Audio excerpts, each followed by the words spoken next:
We're online, and a lot of people were writing and saying they wanted to hear more from you. So this is an opportunity for them to hear more from you right now. Now, the debate started off this evening with a question about, are we better off now than we were 8 years ago? You said no, and you really talked about the middle class plight. Right, and I'm always talking about monetary policy.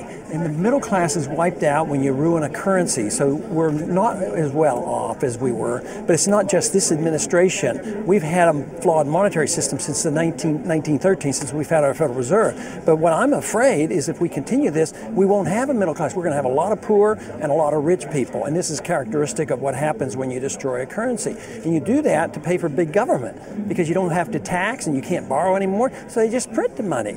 Which is, a lot of people don't realize that, but it's a foolish system, and it's very dangerous, and I'm trying to stop it. With the Federal Reserve reducing interest rates and with the U.S. dollar sliding against other currencies, how would you fix what's going on right now? Get the Federal Reserve out of it. Why do we assume the Federal Reserve has to fix interest rates? We believe in free enterprise, except in money. We say, oh, the Federal Reserve has to set interest rates. And the stock market wants low interest rates. So the stocks went up a little bit today, but then they went down again. But guess what? The dollar went down and gold went up, because when you lower interest rates, you can only do that by printing more money. So they're sending the wrong signal, and they're caught. If they don't print the money, the stock market's down. If they do print the money, the dollar goes down.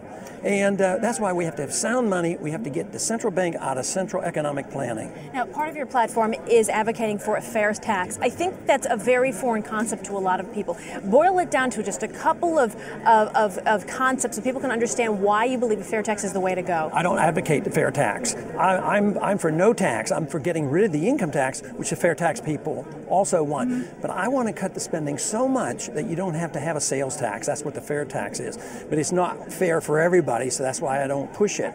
But I emphasize cutting spending. That's why I talk about this trillion-dollar empire that we're operating around the world. And we can't do it for much longer.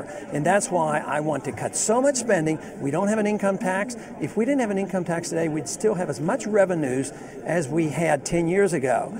But you'd have to cut. If you just got rid of the income tax, your deficit would go up. That's why I want to cut a lot of spending. Well, when talking about money, you are competing with candidates right now who have much more money than you for the campaign trail. So how do you keep going? Well, right now, I think only Governor Romney has more money, because we've been very good at raising money. Where we get shortchanged so often is at the debates and the news in the evening. We don't get time there like the others get. But we have probably a bigger presence than all the others put together on the internet. Well, let me ask you about that. How have you been able to generate so much money online, more than any other candidate? I mean, millions of dollars. You know, it isn't so much I generate it as much as when the people who look at the internet see what I'm doing and read my platform, they generate it. They have days where, oh, let's all send money in on such and such day. But that's all self-generated, and they do that at the grassroots. And they're enthusiastic about what I talk about. Getting out of the war, a sound currency, no income tax, reduced spending, balanced budgets.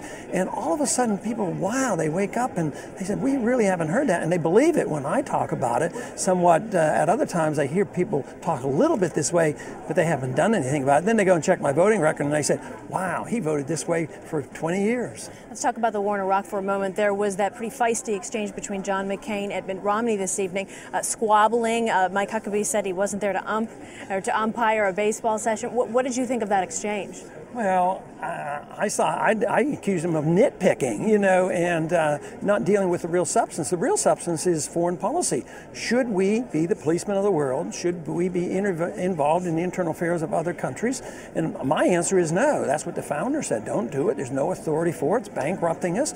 And we fight these no-win wars. We don't declare the wars. And I said we're supposed to obey the Constitution. And it isn't this nitpicking, this silly argument. I called it a silly argument about who said what when. And I couldn't figure out what they were talking about, because they should be dealing, how did we get in this mess? How did we get in the mess in Korea and Vietnam and now in the Persian Gulf? And it's bankrupting our country. That's why we have to change our foreign policy, not just tinker around on the edges about, are you going to bring the troops home in 6 months or 6 years or 100 years? We need to change. Our foreign policy should be defending this country. And the real great thing about the policy I'm talking about, it eliminates the cause because of a threat of terrorism. Because when we invade countries, this makes people mad. If somebody invaded us, we'd be pretty upset. So I say we would be much safer if we had the foreign policy of the founders of this country. With the pool of candidates dwindling today, with Rudy Giuliani dropping out, ending his bid for the White House, other people are wondering when maybe Mike Huckabee or Ron Paul will end their ambitions.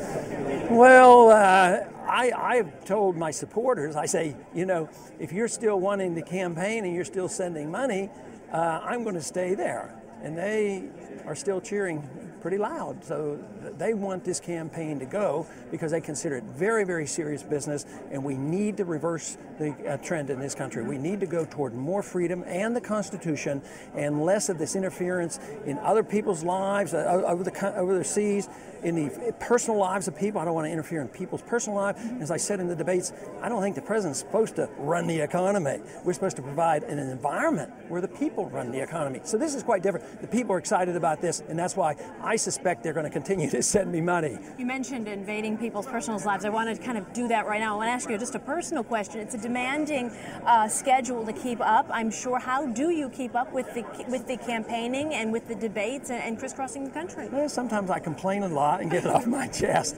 But no, it is tedious. Sometimes I'm up a lot of hours and I miss getting my exercise and all.